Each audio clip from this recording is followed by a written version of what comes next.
За та бүхэнд өдрийн мэнд хүргэе. За өчигдөрч баахан бид нарыг одоо ажиллаа хийдгүү мэдгүүгээл тойрог сонгогдсон гишүүдийг дээр бас нэлээд л хүнд тусч бас баахан л одоо баалууллаа.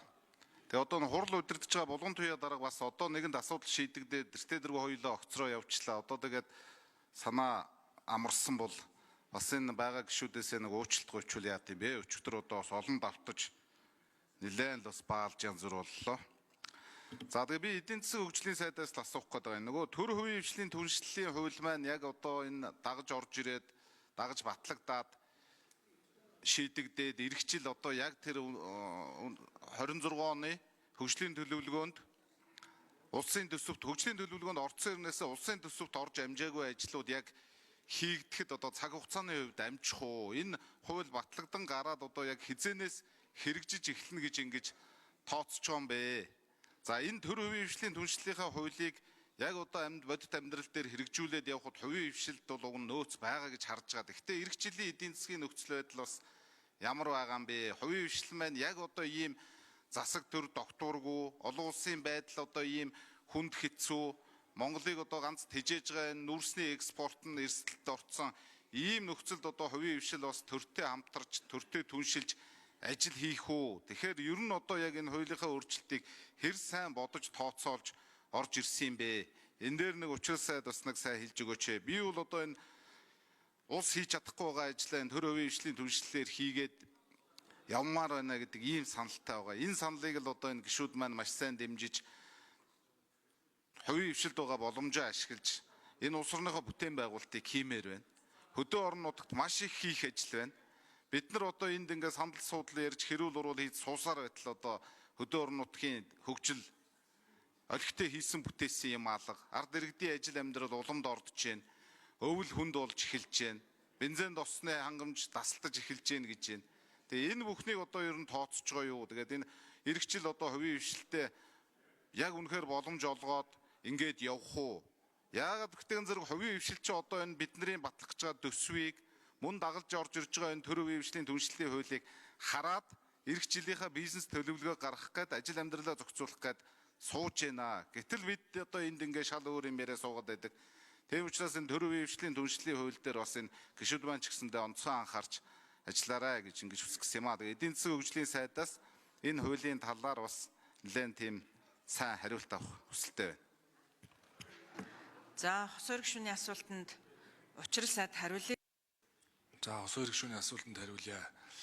За мэдээ сайн мэдээ бол олон улсын Moody's агентлаг зээлжих зэрэглэлийг бие хоёроос бие нэг болгон ахиулж урт хугацааны төлөвийг тогтвортой хэвээр хадгаллаа гэдгээ өнгөрсөн өдрүүдэд зарлалаа. Зээлжих зэрэглэл сэргсэн. За валютын нөөц бол 5.8 тэрбум долларт хүрсэн. Сайн мэдээнүүд бол байгаа. Экспорт ч гэсэн 1.7 дахин нэмэгдсэн. Хил гайл дээр үүсэж байгаа асуудлуудыг бас засгийн газар шийдвэрлэхээр богино хугацаанд бас тодорхой ажлуудыг хийж гүйцэтгэлээ. Та бидний багталсан улсын хөгжлийн жилийн төлөвлөгөөнд нийт 126 төсөл байсан. Энэ 126 төслийн 60% буюу 76 төсөл нь улсын төсвийн төсөлд суусан байгаа. Үлдсэн 50 төслийг төсвөө санхүүжүүлэх бололцоо байгаагүй. Тийм ч учраас бид улсын хөгжлийн жилийн төлөвлөгөөнд туссан энэ 50 төслийг төр хувийн хвшлийн түншлэлээр явуулъя гэж одоо төлөвлөсөн. Тийм ч учраас жилийн төлөвлөгөөнд энэ удаагийн төсөв нийцж байгаа.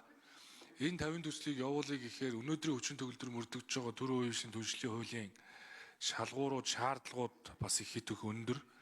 Тийм учраас энэ одоо түншлэлийнхаа хуулийн үе шатуудыг бууруулах, шат амжилгуудыг нь бууруулах, цаг хугацааг нь бууруулах өөрчлөлтүүдийг хийж байна. Энэ түншлэлийн хууль 1 сарын 1-ээс хэрэгжинэ. Энэ түншлэлийн хууль батлагдсанаар аймаг орон нутаг түншлэлийн төслөө хэрэгжүүлэх бололцоо бол бүрдэж байгаа.